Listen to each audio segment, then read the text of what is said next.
What's happening, folks? Back with another reaction, back with some more early hardcore.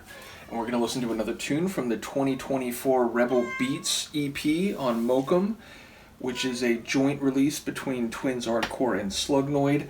When I reacted to Slugnoid's Ganja Man a few weeks ago, I mentioned that the labels are switched on this one. So yes, if you get the record yourself, please make note of that. But yeah, we're going to listen to the new tune from Twins Artcore on this one, which is further to say, I mentioned both artists have one track that was new on this release, and then they both had a track that was remastered, which had been released previously. And in both cases, I have the release for the previous tune, but as always, a remaster job by Roberto, aka Formac, is always a great thing, so I'm happy to have the remastered tunes as well. But yes, we're going to listen to Lost in Nightmares from Twins Artcore. This is one that has, I'm not going to say necessarily a trancey vibe, but it's got a very melodic sound to it. It is, of course, driving and wicked, like all of Twins Artcore tunes more generally. But yes, it definitely has a bit of melody to it, and it is fantastic, so let's give it a listen. This is Twins Artcore. The track is Lost in Nightmares, and it's from the 2024 EP Rebel Beats on Mokum Records.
massive tune. Definitely some different flavors in there, meaning it does have, in fact, I'll go against what I said in my intro. It is a trance-style melody that it's sort of like a alternating, not trilling necessarily, it's not like super fast, but that more keyboard-style melody definitely has a bit of a like trance-core kind of feel. Of course, it also does have a hip-hop feel with that sample, and indeed, anytime you talk about sucka MCs, I feel like it's just characteristically that style of hardcore that blends a hip-hop attitude and flavor with the gabber sounds.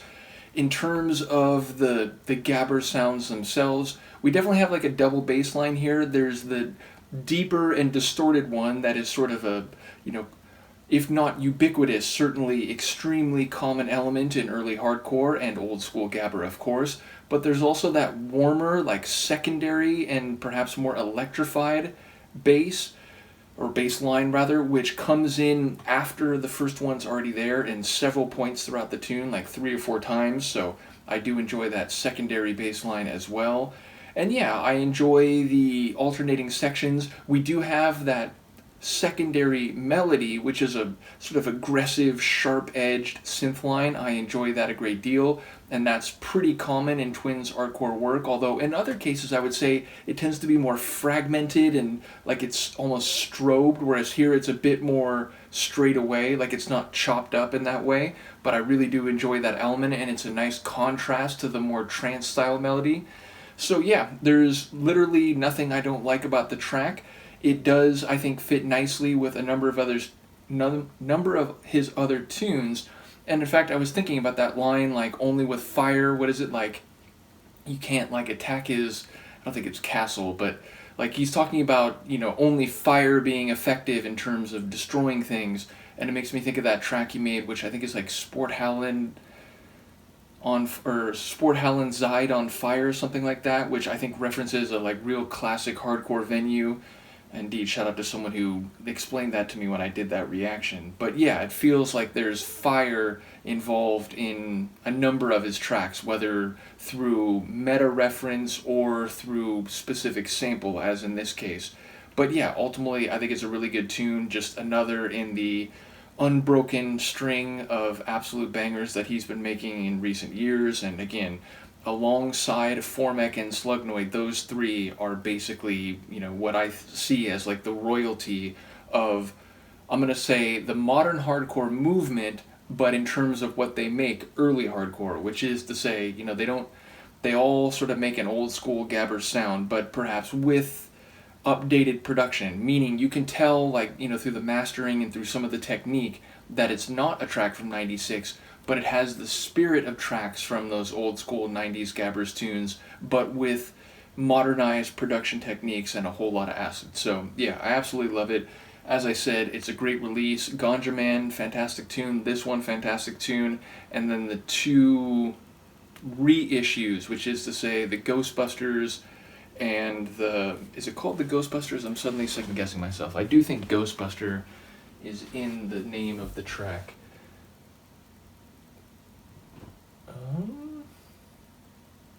Oh no, it's Roughneck Bass. What am I saying?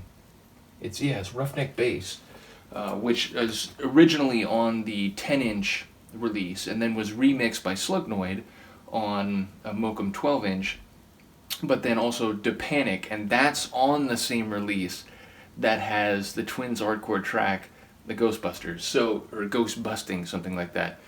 In any case, bottom line, both represses, or rather remasters, are fantastic. Shout out to Roberto, as always. Do let me know what you think of the tune, and I will see you next time. Peace.